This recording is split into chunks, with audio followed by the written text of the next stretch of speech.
Hello, I am Coach Colleen Burns, and today I would like to share with you an anti-bullying video essay, and I can tell you it's going to be a long one, about bullying, students' rights, and the school system. Today I was in a meeting where this was discussed, and I wanted to share something in which might be able to help the issue of bullying, students' rights, and the school system. I'm going to be reading some things to you from a book in which was from a class in which I had to take for my communication major in undergraduate school. But it concerns students' rights, teachers' rights, and the purpose and mission of an educational system, public educational system. So you're going to be seeing me glancing down every now and then because I'm going to be reading verbatim from this book, in which I'll show you what it is. I have to move my phone, so bear with me with the phone movements. It is called Freedom of Speech in the United States, the third edition, by Thomas L. Tedford. I had to take this for my communication class in one of my undergraduate classes when I was in undergraduate school. Okay, so anyways, this is a long one. There is a point to this, believe me. The First Amendment rights of students. The U.S. Supreme Court has ruled on the constitutional rights of students more often than it has on the constitutional rights of teachers. Consequently, the First Amendment principles announced by the Supreme Court in student cases have greatly influenced how the lower courts have interpreted the First Amendment rights of teachers. Because of this, the student cases need to be examined first. These cases are of two types: those concerning student expression, speech and press, and those concerning student organizations. Now I'm going to be focusing on student expression, speech, and press. There is a landmark case concerning the First Amendment rights of students in which emerged from the protests of the 1960s. Now, I'm not going into detail of this because of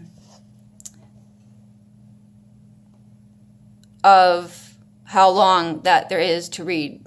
And all I'm going to say is that the landmark case was about Tinker versus Des Moines Independent Community School District, 393 U.S. 503, 1969, decided February 24th, 1969.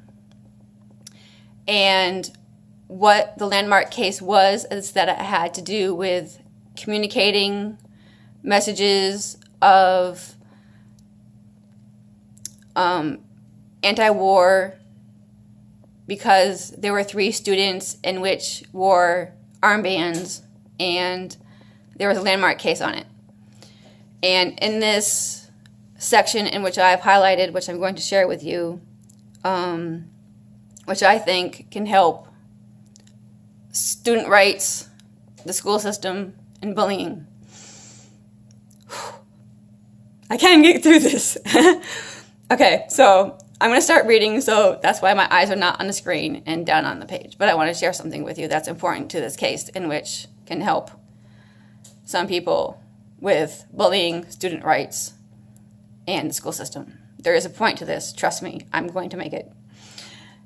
In our system, state-operated schools may not be enclaves of totalitarianism. Sorry if I pronounced that right. Totalitarianism. Sorry, I can't pronounce that word. School officials do not possess absolute authority over their students. Students in school, as well as out of school, are persons under our Constitution. They are possessed of fundamental rights which the state must respect, just as they themselves must respect their obligations to the state. In our system, students may not be regarded as closed-circuit recipients of only that which the state chooses to communicate. They may not be confined to the expression of those sentiments that are officially approved. In the absence of a specific showing of constitutionally valid reasons to regulate their speech, students are entitled to freedom of expression of their views. But, there is a but to this, a student's rights do not embrace merely the classroom hours. When he is in the cafeteria or on the playing field or on the campus during the authorized hours, he may express his opinions even on controversial subjects. If he does so without, and I quote, materially and substantially interfering with the requirements of appropriate discipline in the operation of the school. Let that sink in for a minute. And without colliding with the rights of others. Let that sink in for a minute. But conduct by the student in class or out of it, which for any reason, whether it stems from time, place, or type of behavior, materially disrupts classwork or involves substantial disorder or invasion of the rights of others is, of course, not immunized by the constitutional guarantee of freedom of speech.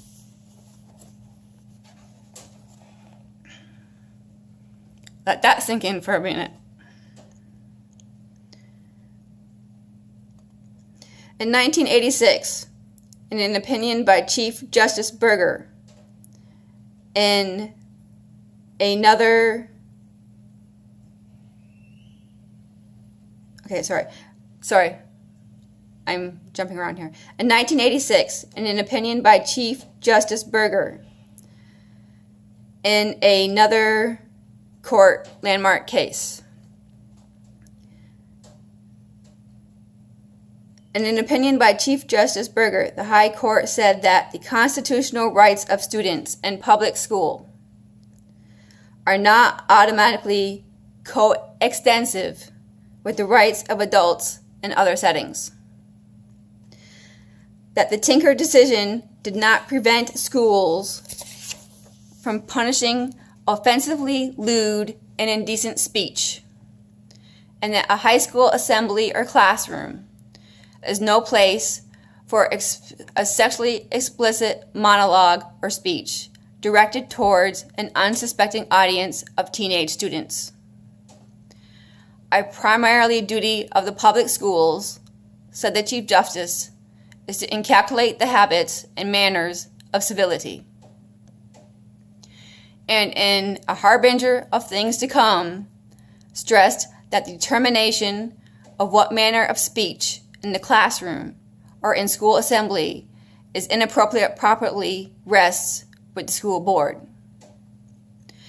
The First Amendment does not prevent the school officials from determining that to permit a vulgar and lewd speech, such as respondents, would undermine the school's basic educational mission. Isn't bullying considered vulgar and lewd speech? Isn't bullying considered inappropriately and sometimes sexually explicit monologue towards an unsuspecting audience of teenage students? Isn't bullying a manner of speech in which disrupts school classrooms, whether it be verbal or physical? Something to think about.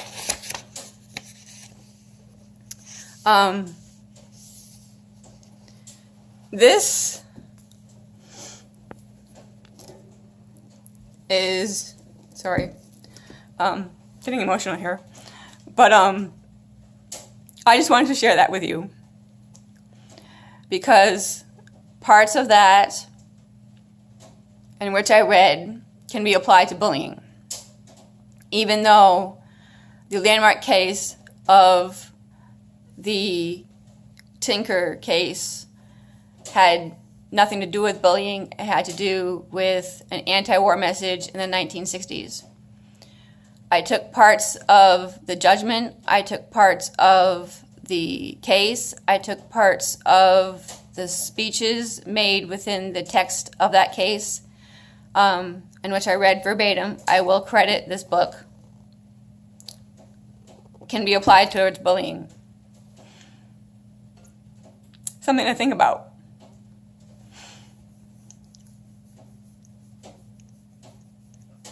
So, with that said,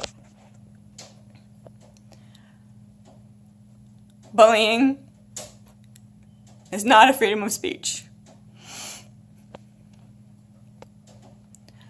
Bullying is an act, a vicious act, and which must stop.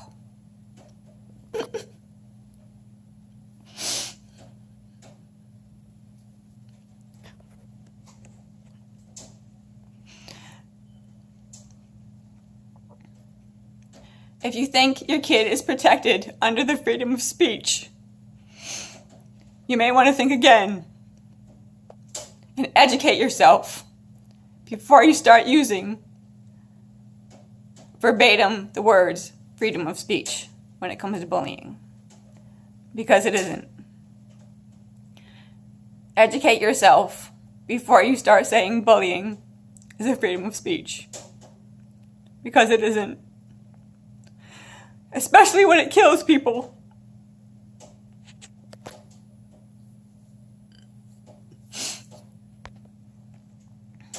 Especially when it hurts people. Physically, emotionally, mentally, verbally. Something you may want to think about the next time you speak your words.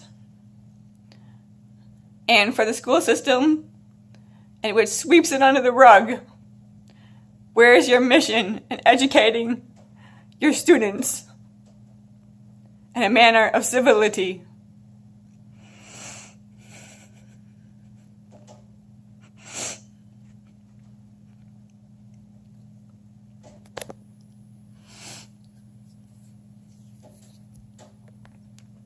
I told you this was going to be a long one. Well, before I end this, if you got value from this, please like, comment, and share below. Message me on Facebook. And for more anti-bullying video essays, you can always go to Your Life Matters anti-bullying foundation.org.